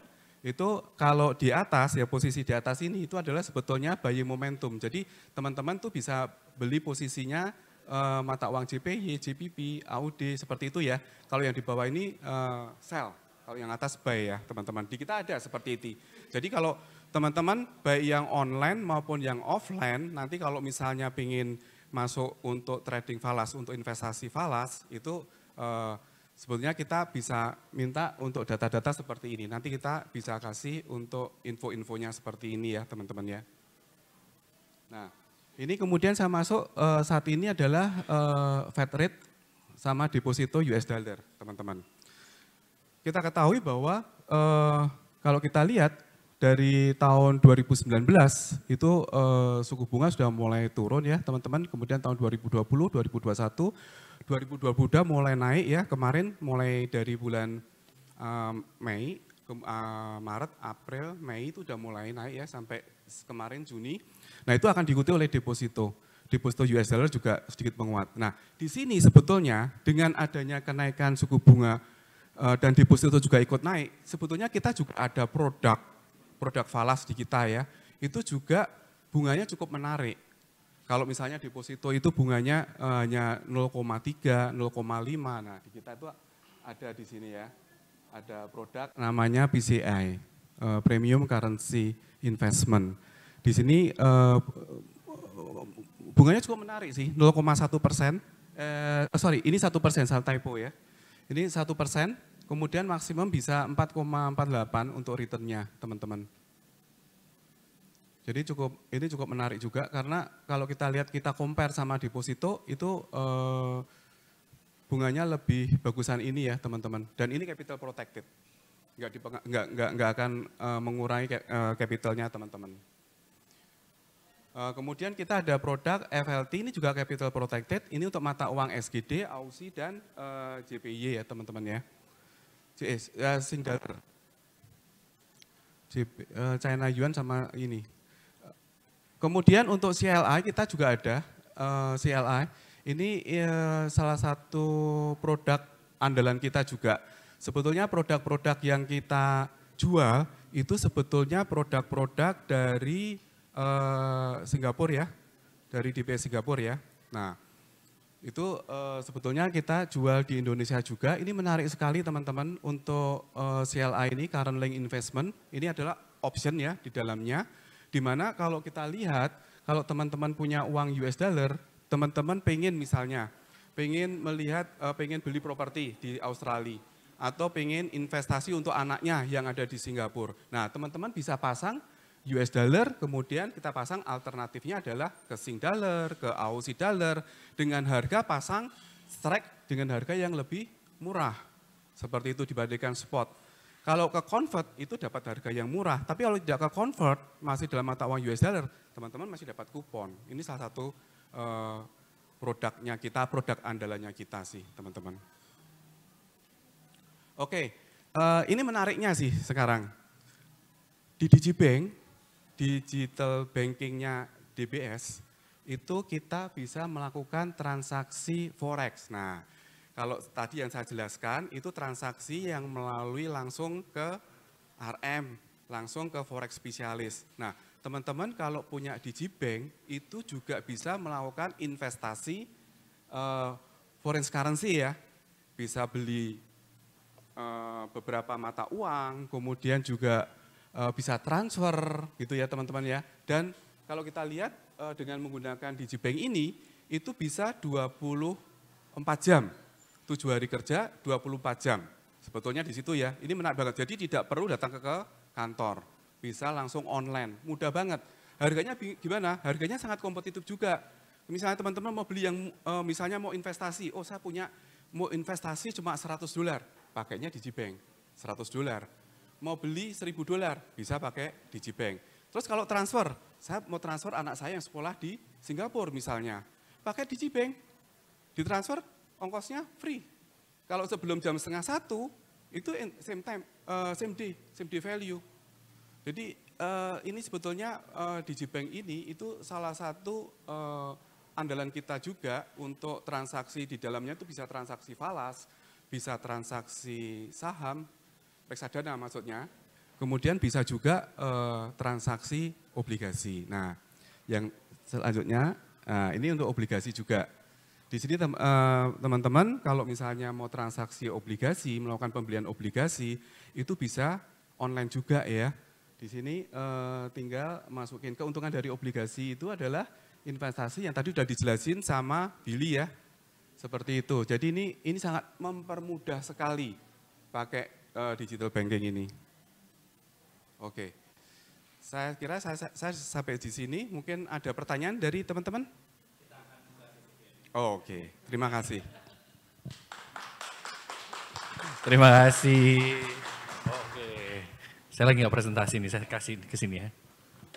Oke, kita udah hadirkan 4 orang dengan expertise yang berbeda. Jadi teman-teman nanti pas sesi lunch, oh sebentar saya geser dulu. Kayak geser lagi. Oke, kayak dagelan ya Lur ya. Jadi teman-teman nanti boleh ngobrol-ngobrol sama speaker ini ya, para expert ini. Mungkin kalau misalnya di sini nggak mau nanya, nanti aku mau ngobrol sendiri sama mereka, ngomongin soal falas, ngomongin soal saham, reksadana itu nanti bisa secara offline ya, pas lagi makan siang boleh ya. Oke, nah, tapi sekarang ngapain? Sama kan nih agenda lo sama gue? Sama kan nih agenda lo sama. Jadi kita akan mengumpulkan speaker-speaker ini. Iya, berdiri kita ya. Kita mau buka sesi Q&A. Kita akan ngobrol bersama mereka. Ngobrolin, iya. Oke, silakan kita mau ngobrol dulu. Sungkan, biasa aja. Sungkan. Ayo masuk. Silakan. Ini karena kursinya katanya kependekan, jadi kita berdiri aja ya. Fania boleh bergeser. Barengan sama saya di sini. Gue kesini bisa nggak? Di sini aja. Oh, nah, okay. di sini geser. Sini. Oke, masuk. Baik. Kok Klemen di mana di belakang? Ini kayak mau foto ya. Padahal mau sesi Q&A. Gimana? Oke, dapat semua, Mas? Oke. Oh, dapat. Oh iya, rame-rame. Oke, Mike tadi ada pertanyaan dari online. Kita dari online dulu ya. Oh, by the way, ini udah masuk sesi Q&A. Udah masuk sesi Q&A. Oke, siap-siap ya kalau ada yang mau tanya boleh ya. Iya, teman-teman yang offline kalau ada pertanyaan boleh ini banget ya. Dari saja Zoom jadinya. udah ada yang nanya. Oke, siapa? Oke. Fania boleh bantu dibacain? Oh, boleh. Oke, ini pertanyaan dari Royke. Tanya, saya karyawan swasta umur 37 tahun. Saat ini saya punya 1 rumah untuk tempat tinggal sudah lunas. 1 rumah disewakan KPR masih 14 tahun. 1 apartemen disewakan KPA masih 7 tahun. Pertanyaan saya, 1. Apakah strategi properti saya sudah baik? 2. Apa saja yang harus dilakukan agar properti saya menguntungkan? 3. Apa pertimbangannya jika akan ada tambahan investasi properti lagi? Thank you. Doyan ya beli rumah ya. Ya agak beranak pinak nih. Oke, siapa yang mau jawab? Ini kayak rame-rame, kayak sempit gitu ya. Kok kalian? Masih ingat nggak pertanyaannya? Banyak tadi pertanyaannya ya. Oke. Coba baca ulang. Jadi pokoknya tempatnya udah lunas, ada beberapa properti lagi, strategi propertinya sudah baik apa belum? Iya. Kalau properti kalau bisa dibuat positif cash flow, jadi cicilannya berapa, pendapatannya berapa. Kalau misalkan untuk investasi ya, kalau misalkan memang kayak saya waktu itu kamar bisa disekat, dijadiin kos-kosan, ya coba aja gitu loh. Apa sewain kamar per kamar bahkan mungkin lebih murah lebih tinggi daripada kita sewain 1 properti, misalkan 1 rumah bulat-bulat. Biasanya gitu. Jadi kalau misalkan emang gitu bisa dikonversikan juga jadi sewa per kamar. Mungkin pendapatannya bisa lebih tinggi lagi kalau strategi itunya. Terus apalagi tadi? Apa saja yang harus dilakukan agar properti saya menguntungkan? Tadi udah pertimbangannya jika akan nambah investasi properti lagi. Yang penting ini kalau di Indonesia, jadi kita ngomong investasi itu pasti nanti dekatnya dengan perpajakan. Kalau dulu di Australia, saya ada yang namanya negative gearing, di mana kita kalau cicilan properti itu, yang investasi itu kita bisa nurunin pajak penghasilan kita, taxable income ya istilahnya. Cuman kalau di Indonesia saya nggak tahu tuh gimana. Tapi kalau misalkan yang penting cuan aja, cicilannya bisa ditutup sama yang sewa aja, itu udah oke tuh, bisa digulung terus gitu, semakin lama makin banyak gitu ya. Semoga menjawab, semangat. Sebentar, gue mau tanya sama Theo, Billy, sama... belum selesai tadi nanyanya udah diambil mic-nya. Oh, pertanyaannya apa? Pak Cahyo, Pak Cahyo. Iya, Pak Cahyo. Iya. Jadi bertiga ya.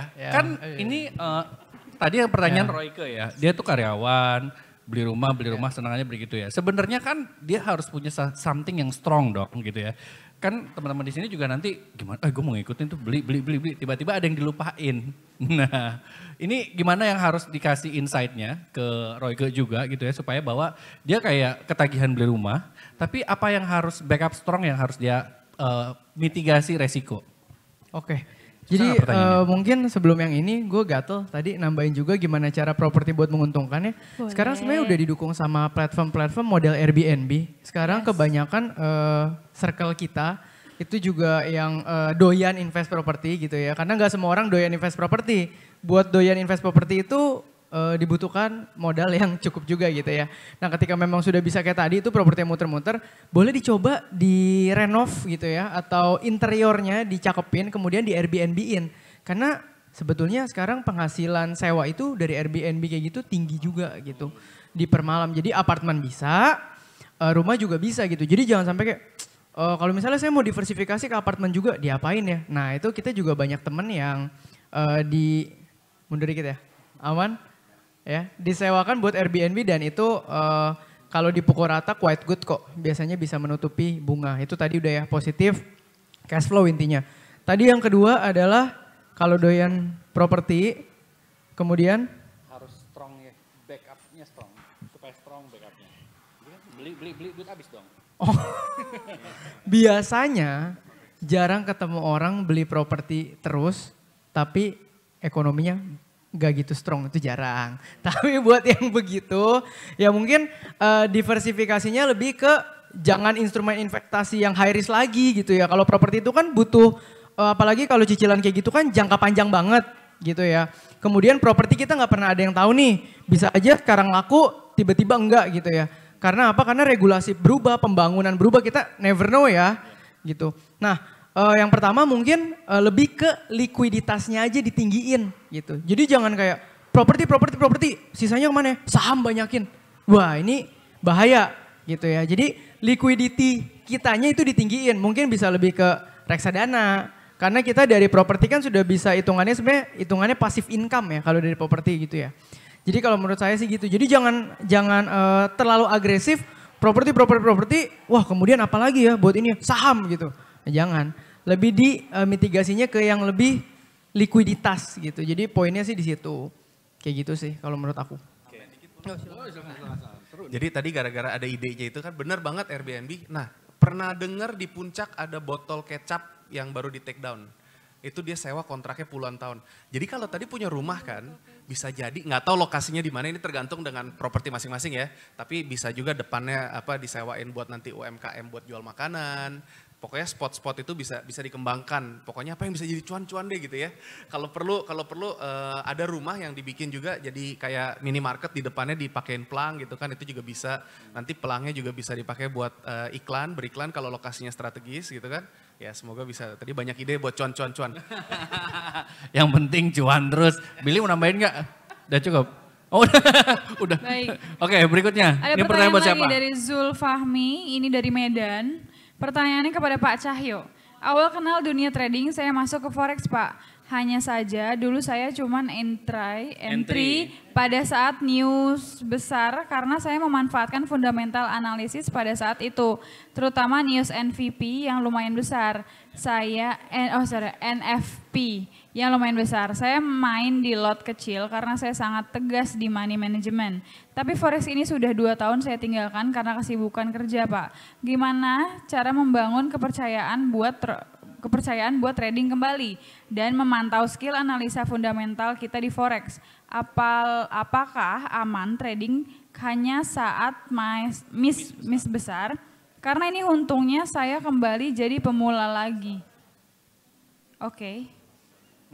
Gue juga yang baca bingung loh. Oke, terima kasih. Sebenarnya pertama yang kalau harus kita ketahui ya, untuk transaksi forex itu sebetulnya ini untuk para investor yang risker ya. Jadi karena memang high risk, high return. Cuma kalau untuk saat ini memang volatilitas di market itu memang cukup tinggi. Pada saat yang lain nggak bisa gerak, itu forex itu bisa gerak sebetulnya. Cuma yang kita harus bisa masuk ke transaksi forex, kita harus punya dasar-dasar untuk trading. Seperti itu, kalau kita mau trading pribadi ya, seperti tadi kan pasti pakai ada provider karena saya tahu ada lot kan, per lot gitu kan. Tapi kalau melalui perbankan itu ada RM, ada forex spesialis, terutama di DBS, itu ada forex spesialis di region masing-masing. Nah itu nanti yang akan kasih masukan-masukan, inputan, itu apakah saat ini boleh masuk, atau saat ini justru entry, atau justru keluar, seperti itu. Jangan sampai kebalik, seperti itu. Nah kita biasanya karena kita intraday ya, kita bukan scalper ya. Kecuali kalau misalnya tadi yang pakai provider, itu biasanya bisa scalper sih. Berarti 5 menitan, 10 menitan. Nah kalau kita mau yang sedikit lebih safe sebetulnya kalau kita nggak ada waktu ya, itu bisa intraday dan kita serahkan ke DBS seperti itu. Nanti kita bisa bantu. Nah sekarang pertanyaan tadi, ini sebelum masuk ke pertanyaan, itu pada saat dia masuk gimana? Oke, saya main di lot kecil karena sangat tegas di money management, tapi forexnya udah 2 tahun ditinggalin. Terus apakah aman trading kita hanya pada saat news besar? Jadi ketika ada berita besar ya. Tuh, ya. Ya, kalau berita-berita news, yes. Jadi pengaruhnya itu cukup luar biasa. Saya pribadi kadang-kadang kalau main gold itu juga saya hanya menunggu berita-berita mengenai besar ya. Kita mau main emas ya, trading emas ya. Itu kita bisa menggunakan pas keluar data ekonomi itu yang sangat berpengaruh seperti NFP seperti itu ya, kenaikan suku bunga. Nah itu kita bisa lihat ke depan tuh bagaimana. Seperti kemarin pada saat Amerika itu menaikkan suku bunga 75 basis point ya, hari tanggal 27-nya Amerika 28-nya kita, itu market sebetulnya sudah price in. Orang pasti biasanya kalau secara teori kenaikan suku bunga itu pasti dia akan diikuti oleh mata uangnya, negara yang menaikkan suku bunga itu akan menguat, benar nggak? Betul kan? Secara teori seperti itu. Tapi sebetulnya ada statement dari Jeremy Powell sendiri, itu sebetulnya yang sifatnya lebih kalau saya lihat dovish. Ya, bahwa kemudian di bulan September, itu kemungkinan tidak 75 basis point, jadi 50 basis point. Itulah yang membuat market langsung ambil posisi major currency. Seperti semua mata uang major currency langsung menguat, teman-teman. Gold pun juga menguat, pada saat itu kita lepas seperti itu. Lepas kita sell, kita ambil cuan ya dari gold sendiri. Oke, buat maintain supaya dia masih tetap transaksi. Untuk maintenance-nya gini. Kan ini harus cari aman dong, ya, resiko juga harus sedikit.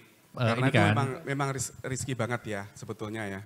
Kalau misalnya, kalau saya saja sih sebetulnya, kita seperti tadi Koh Kiman bilang, itu investasi yang pertama yang paling bagus kan di Kemala itu ya. Belajar terus, benar. Nah di forex pun juga seperti itu. Setiap hari variabel itu bisa berubah dan berganti. Tiap detik bisa berubah. Kita bilang yen sell gitu. Padahal nanti data ekonominya Amerika berubah lagi. Nah itu bisa kebalik kayak seperti itu. Nah makanya itu di sini pentingnya kita tuh belajar. Jadi belajar itu apa? Kita baca fundamental, baca technical seperti itu. Sebetulnya technical itu hanya sebagai guidance sih. Dia tidak menggerakkan market, tidak menggerakkan harga sebetulnya. Oke. Tapi sebagai agen aja. Nah, mungkin saja saya, mungkin pupuk di Digibank. Iya. Nah, kita promosi Digibank.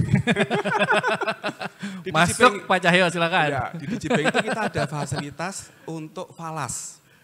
Ya, pembelian falas.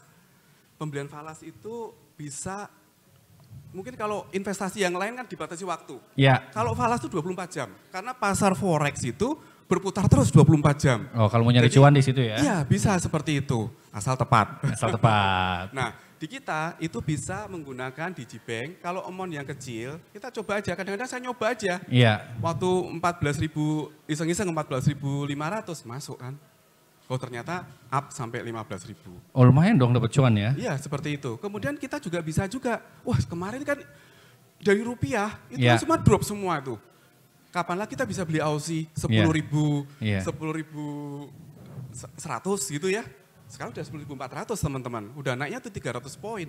Sebetulnya dengan Digibank, fasilitas Digibank itu luar biasa. Jadi untuk masnya tadi yang dari Medan, mungkin saja saya adalah bisa masuk buka Digibank ya.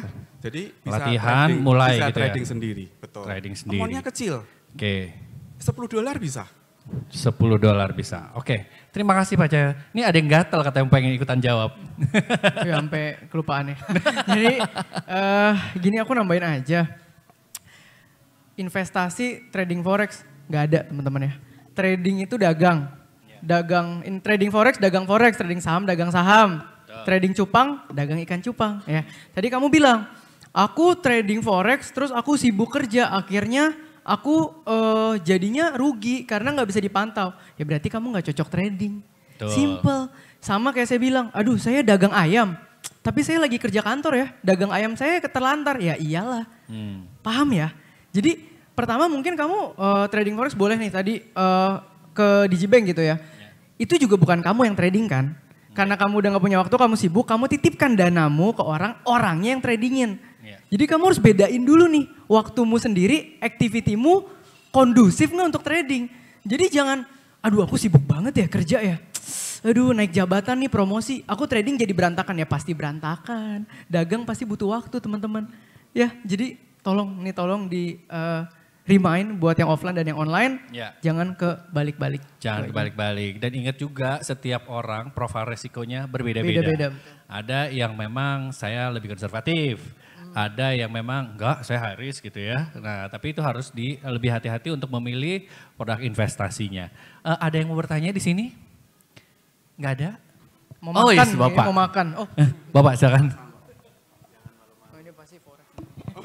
Buat Pak Cahyo, saya perhatikan di mata uang regional kan banyak yang melemah ya, tapi Singapura satu-satunya yang menguat tuh. Kenapa kira-kira? Bisa dapat penjelasan nggak? Terima kasih. Aduh, agak susah Mas Cahyo, Mas Cahyo harus kelihatan blocking tuh. Oh, sorry. Oke. Silakan. Ya, sebetulnya ada beberapa nasabah itu memperhatikan, kalau kita lihat ya teman-teman ya, pada saat Amerika menaikkan suku bunga, dari awal tahun ya, itu semua major currency itu mulai melemah. Ya. Euro yang dulu 17.100 itu turun menjadi 15.400, 15.300. Turunnya luar biasa. Orang yang investasi dulu, wah saya rugi dong seperti itu ya. Tapi justru itu adalah peluang sebetulnya. Pada saat turun itu kita masuk. Nah yang menarik yang saya amatin, dan beberapa nasabah juga tanya sebetulnya Kosan, itu adalah Sing Dollar itu masih stay di 10.600, 10.700, bahkan kemarin 10.800. Jadi kembali sebelum lebaran kemarin. Lebaran kemarin, mata uang agen rupiah, major currency, itu semuanya masih kuat. Tapi setelah lebaran itu Amerika mulai naikin suku bunga, pertama kali rontok semua. Nah, yang keluar baru satu-satunya mulai naik seperti sebelum lebaran, itu adalah Sing Dollar, kalau kita amatin ya. 10.700. Kemarin sudah 10.800. Pernah mendekati 10.850. Nah, ini sebetulnya di sini karena ada kebijakan sih dari MAS. Jadi dari Bank Sentralnya Singapura, dia tidak menggunakan kebijakan suku bunga. Jadi tidak menggunakan naiknya interest rate, dinaikkan. Kalau bank lain kan, bank sentral lain kan semuanya naikin suku bunga. Dia itu menggunakan NEER. Jadi kayak mata uangnya itu kayak di-peg gitu kok. Jadi kebijakan ini itu yang membuat beberapa bank-bank global itu mau membuka surat utang di Singapura seperti itu. Nah itu semakin menambah stabilitas mata uang Sing dollar. Ini memang kalau kita lihat Sing dollar sendiri itu sudah mulai, tapi justru kalau saya cenderung naik terhadap beberapa mata uang asing itu Sing dollar menguatnya juga luar biasa sih. Nah di sini sebenarnya juga peluang juga. Kalau sudah 10.800 nanti mendekati nanti September Amerika mau Fed, pasti akan terjadi gejolak juga. Itu mulai siap-siap, mulai taking profit kalau masuk dari Sing ke rupiah ya teman-teman. Nah kalau enggak itu dari Sing kita cross juga seperti ke pound sterling karena bulan Agustus nanti GBP itu bank sentralnya akan menaikkan suku bunga seperti itu. Moga-moga menjawab ya Kosan. Semoga menjawab ya Kokosan. Loh, kok saya ikutan ngomong kokosan? Masih ada pertanyaan satu lagi ya? Masih ada pertanyaan sebelum satu lagi dari makan online. siang, udah disiapin makan siang. Ini dari Muhammad Mukti Syahali. Ini pertanyaan untuk Mas Theo. Untuk pemula sebaiknya beli saham apa ya? Atau apakah mesti selalu dipantau setiap hari? Beli sahamnya apa? Terus apakah harus dipantau setiap hari? Silahkan. Nah, sikat. Dia suka marah nih. Nih kalau ada orang begini kemarin di Medan ada yang tanya, Koko Theo gimana caranya bisa dapetin 3 miliar? Marah dia. Oke. Enggak. Yang bikin marah bukan dapetin 3 miliar. Oh, apa tuh? Orang mau dapetin 3 miliar. Mau. Dalam waktu sesingkat-singkatnya. Iya, dia nanya, gue mau 3 miliar dalam waktu singkat-singkat. Gimana? Ya kan, kemerdekaan Indonesia aja dipersingkat tetap beliau. lama. Oke, beli saham apa? Sorry ya teman-teman, ini nggak pernah saya jawab di acara manapun. Nggak pernah saya jawab karena kalau hal begini yang dijawab kalian nggak akan pernah berkembang. Dan kalau sampai saya sekarang ngomong A, kalian beli untung, udah selesai di situ. Yeah. Itu lanjutannya kalian mau ngapain gitu ya. Nah mungkin hari ini saya nggak bakal banyak bahas teknik saham. Mungkin kalian boleh follow coffeemeetstocks.id bulan depan ya. Ada webinar belajar saham dari nol. Nah, ini kan pemula kan, ikut aja gratis. Nah di situ kita bedah deh baru. Karena nggak bisa ngajarin kalian sepotong ya teman-teman ya. Karena nanti nggak bakal membuat kalian berkembang juga. Jadi mendingan nanti kalian pantau, di bulan depan ada, nanti langsung ikutan aja. Nah nanti kita belajar bareng di sana dari nol sampai kalian punya pemahaman lah bagaimana sih memilah saham yang baik dan benar. Oke, ada komunitasnya teman-teman dari Kopi Meet Stock ini. Biasanya mereka di Jakarta, mereka itu suka bikin kelas-kelas edukasi tentang investasi. Salah satunya tentang saham ya, gitu. Jadi nggak bisa, siapa tadi yang nanya? Mas Muhammad. Oh Mas Muhammad, jadi nggak bisa tuh dijawab dalam waktu kita Q&A cuma 10 menit ya. Oke, ada saham yang bisa langsung ngomong, tapi kan bank juga ya. Jangan nanti jadi kayak spill. Biasa, kalau ngomongin saham banyak pom-pomnya. Tapi kalau ngomongin soal investasi yang lain biasanya kagak ada pom-pomnya nih. Makanya nggak apa-apa biar kita jadi pom-pomnya untuk kasih edukasi ke teman-teman bahwa lebih bijak memilih produk investasi yang sesuai dengan profil resiko masing-masing untuk bisa dapetin tujuan yang ingin dicapai. Oke, masih ada? Udah nggak ada ya pertanyaan kita makan siang ya? Terima kasih atas pertanyaannya sobat online kita. Ini Bapak Ibu silakan boleh duduk dulu ya silakan. Iya. Terima kasih ya teman-teman. Oke, kita mau kasih informasi lagi tentang, kita udah siapin merchandise menarik buat Bapak Ibu yang hadir secara offline ya. And anyway di tengah-tengah kita itu udah hadir DJ Advisor. Betul, jadi Bapak Ibu bisa bertanya ke mereka tentang program dan benefitnya DigiBank. Apa aja yang lagi ada program benefitnya DigiBank bisa dapetin keuntungan menarik ya buat Bapak Ibu nanti teman-teman kita yang berbaju hitam ada tulisan Born Ready-nya. Nah itu boleh ditanya-tanya ya. Oke. Dan untuk sahabat DigiBank Online yang sudah mengikuti rangkaian acara kita dari pagi hingga siang hari ini baik melalui Zoom dan YouTube dan terima kasih Bapak Ibu yang sudah hadir secara offline. Kami ucapkan terima kasih banyak. Jangan lupa tetap mengikuti live event belajar bareng Walk the Talk Born Ready series selanjutnya di kota Surabaya. Oke, terima kasih. Saya Arif. Saya Fania, kami pamit undur diri. Sampai jumpa di event berikutnya. Dadah, selamat siang.